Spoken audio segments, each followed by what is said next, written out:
Hi, and welcome. You're listening to the X22 Report. My name is Dave, and this is episode 1211A, and today's date is February 22nd, 2017, and the title of the episode is, So It Begins. Corporate media sets up narrative that the economy is worsening.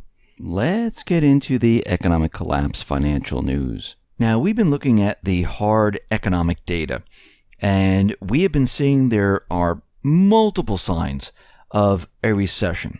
Actually, we're in a recession. And there are cities and towns and different areas that are trying to survive. And out in Philadelphia, we see that Philadelphia became the first U.S. city to pass a soda tax last summer. And, of course, city officials were eagerly looking forward to the surplus tax-funded windfall that they were going to get from the sales of the soda. And they went ahead and they placed this tax on soda. Now, it came effective January 1st. And a receipt for a 10-pack of flavored water carried a 51% beverage tax. And since PA has a sales tax of 6% and Philly already charges another 2%, the sales tax was 8%. In other words, a purchase which until last year came to $6.47, had overnight become $9.75. And the city officials, were rubbing their hands together going, oh, here comes all the money. Well, guess what happened? The opposite. Money didn't start pouring in. Yes, they had sales. But there was a sticker shock. And the purchases of soda collapsed. Supermarkets, distributors are reporting a 30% to 50% drop in beverage sales. And now they're planning on layoffs. Now, this has nothing to do with the soda tax, because these distributors and supermarkets were having problems from the start, but this just added to it. One of the city's largest distributors told Philadelphia website it would cut 20% of its workforce in March.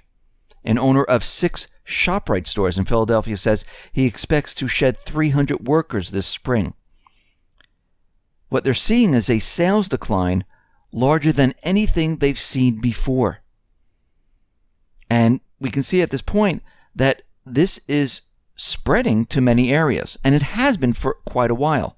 Now, the corporate media in the past has been hiding all this because they don't come out and tell you, hey, the economy's doing poorly. They were going with the Obama narrative saying that we're recovering, this is what you can expect from a recovery, this is how a recovery works. No, this is how an illusion works. This is how a bubble works. So what we're seeing is that Reuters, they did an opinion poll to more than 4,200 U.S. adults, and 1/3 of the respondents said they were eating in restaurants less often than 3 months ago. The poll was conducted in the second half of January. Of them, 62% cited, well, we just don't have the money. And the cost of the food where we're going out to eat, it's too expensive. And we know that restaurant prices, they have been rising. We're seeing inflation now. So the price index for food away from home, a subcategory in the Consumer Price Index, increased by 2 to 3% every year since 2012. In January, it rose 2.4% year over year. So we can see inflation is taking hold right now. Grocery stores, well, they aren't reporting blockbuster numbers either. And what we're seeing is that people are not spending the money in supermarkets. They're purchasing exactly what they need. So in a most recent Restaurant Performance Index, the National Restaurant Association said the same store sales and customer traffic readings in December, well, those have declined. They are contracting for the 3rd month in a row. 42% of operators said their same-store sales declined year over year. 47% of the operators said their customer traffic declined year over year. So what we're seeing right now is that things are continually declining. They haven't improved. And as inflation hits, well, that means your currency is devalued, which is going to make it harder and harder for people because we know wages are declining.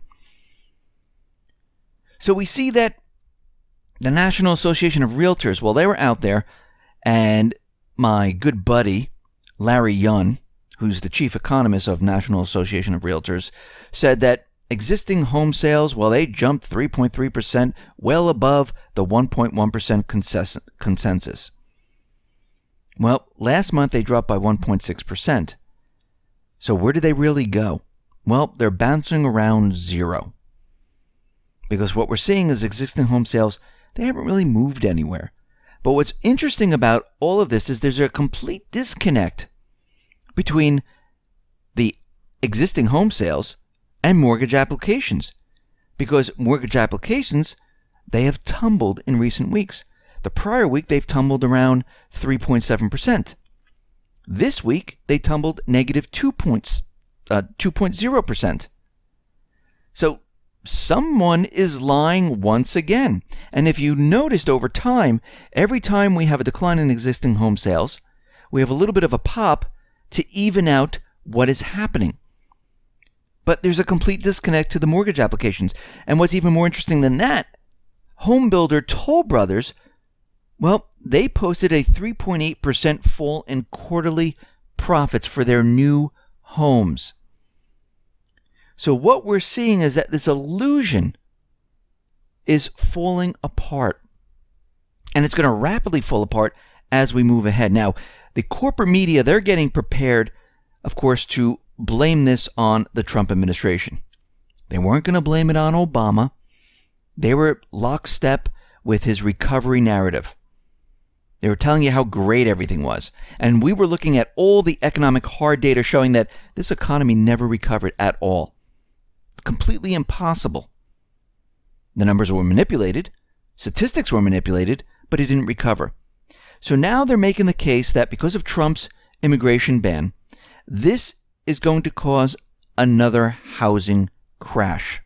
Now remember, the ban is for illegal immigrants, actually those who are a threat right now to the United States.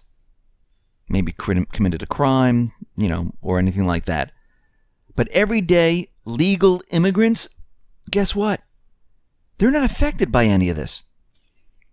But what they're trying to do is they're trying to link everything to show this is why the economy is going to fall apart.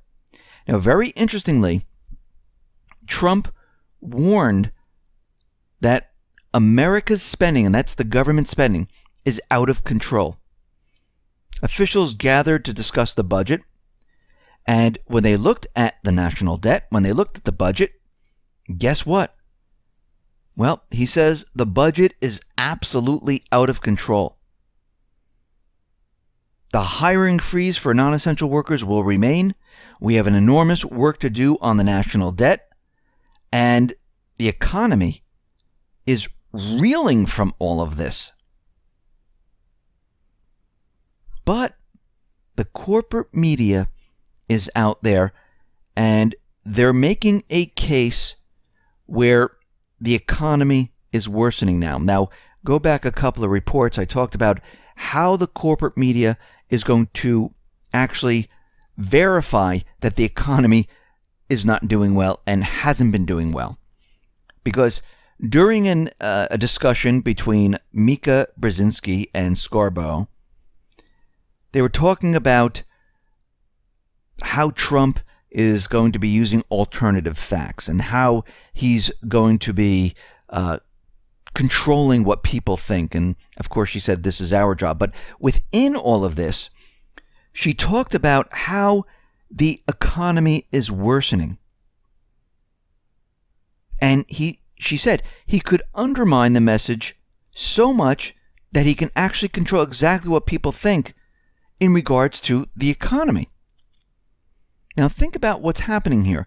We already had Janet Yellen saying, listen, the economy is disappointing, it's weakening, but when things start to rapidly fall apart, do not blame the Fed. We have the corporate media out there saying that his immigration ban, well, that could be a reason why housing might crash. Well, we know for a fact that is not the reason why housing is going to crash, because we know that housing has been pumped up in 22 cities with investment companies, hedge funds, foreign investors paying for these houses in cash. The American person is on the sidelines. We can tell by the mortgage applications and all the people that have been laid off in these banks. So they're making a complete story out of how the economy is starting to worsen. And they're worried about how he's going to use alternative facts to show that the economy is not doing as bad as they're reporting. So they're going to show us how bad the economy is. And they've already started to do it. Now, remember, they talk about alternative facts. Well, if we go back to 2008 and the subprime securities, those few individuals that looked at these subprime securities and looked inside and said, well, wait a minute. I'm looking at this and I see all the people that have these mortgages and most of them are defaulting. And the rating agencies are saying that these are AAA. But when I'm looking at them, I have an alternative fact that says these are garbage. Now, of course, the hundreds and hundreds of millions of people say, well, that's wrong. The rating agencies said, well, that's wrong. We don't believe in alternative facts. We believe in our facts. Well, these individuals had an alternative. They were showing that what they were saying, the government, the rating agencies, the corporate media, that they were completely wrong. Now, of course, people laughed at them. They thought they were crazy because the mass majority went along with the narrative. Today, it's the same thing. We have the few up against the many, the corporate media, the deep state. Those individuals who say there are no other facts except ours, and anything other than our facts, we call them alternative facts. Well, didn't Galileo have an alternative fact? Because we know at that time the church and those people in power, well, they had a fact. Well, guess what? The sun revolves around the earth. And Galileo said, no, I have other facts, scientific facts, saying the opposite. The earth rotates around the sun. And the church and those people in power said, no, your facts don't matter. Our facts are the real facts. Isn't that what's happening today? Isn't that what the government, the deep state, the elites, the corporate media, those still working for those individuals isn't that what they're doing right now? They're telling you no matter what we say, no matter how bad the economy is, no matter what facts you show, you're wrong. We're right. That is exactly what is happening right now. And we've been following these facts. We've been looking at housing in the 22 cities and outside of the 22 cities where prices are coming down, where traffic is drying up.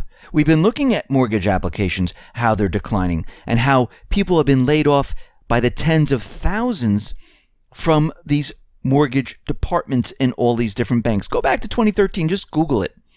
You'll see how many layoffs there were.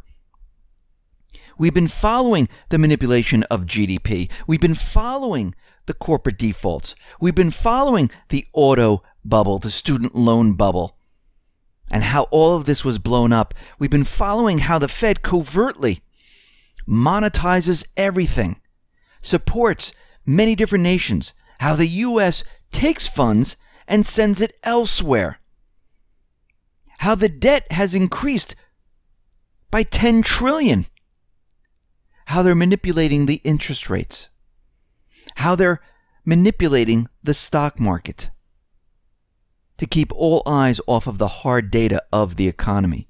We have the facts. They don't correspond to their facts, but guess what? They didn't in the past. And they were wrong. And they're going to be wrong once again. This entire system right now is at its end game. It's coming down. They've already started to tell you this. They already started to say, because of Trump. Actually, Trump said during his campaign that we're in this huge bubble. He goes, I'm hoping that the bubble pops before I get into office if I win. Hope it doesn't pop a couple months while I'm in the White House. He's saying that because he knows what's going to happen. He knows the real economy. We know the real economy. I mean, just like 2008. 1 minute everyone went to work, everyone was at their jobs. The next minute, everything fell apart. People walking out with boxes. Companies laying off left and right. Well, when this illusion comes to a screeching halt, well, it's going to be worse. Because they've made it worse. They didn't make it better. And all this wealth, all this manipulation is going to dry up, disappear, and we're going to be left with absolutely nothing. Listen, everyone, thanks a lot for listening. Be well, be safe, and especially be prepared. Thanks a lot.